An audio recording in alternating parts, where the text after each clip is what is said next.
Hi, I am Zohar Mihaely, and I want to introduce you briefly to my new book titled The Lost Treasure of Israeli Democracy, The Kibbutz in Hannah Arendt's View.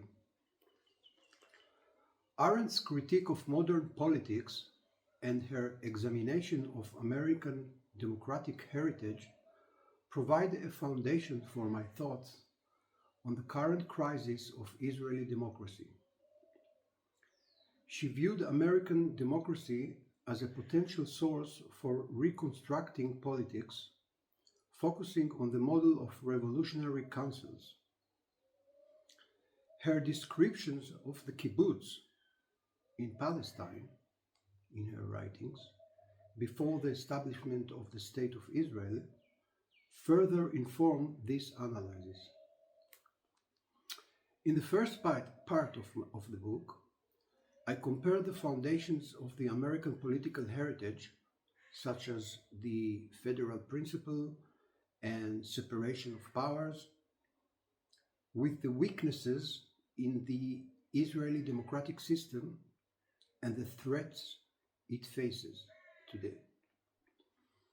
In the second part of the book, I examine the revolutionary councils, namely small groups of citizen associations that emerged during modern revolutions, including the American one, where decisions were made without hierarchy, and the Israeli kibbutz, which aimed to merge cooperation in a socialist framework with democratic ideals based on Arendt's writings, as I said. From this analysis, I draw parallels between the political qualities of the councils and the kibbutz as essential democratic units for building a republic. I propose that we can defend Israeli democracy by reintroducing the kibbutz concept. However, since the councils did not survive long after modern revolutions, and the kibbutz in Israel declined about 30 years ago, what remains then of the kibbutz idea that can address Israel's democratic issues today? Well, initially, the kibbutz combined socialist ideals with direct participatory democracy. A major reason for the kibbutz's decline, beginning in the 80s, relates to its socialist elements. In the final section of my book, I aim to show that we can separate the socialist aspect, not in order to adapt the kibbutz to the current capitalist environment, but rather to highlight the democratic component of the kibbutz, which concerns the message of my book. This could serve as a foundation for fostering a strong democratic culture, similar to what the revolutionary councils in America, for example, were meant to achieve but have been overlooked.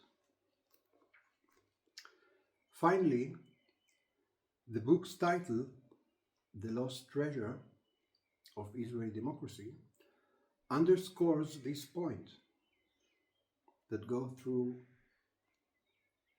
the entire book.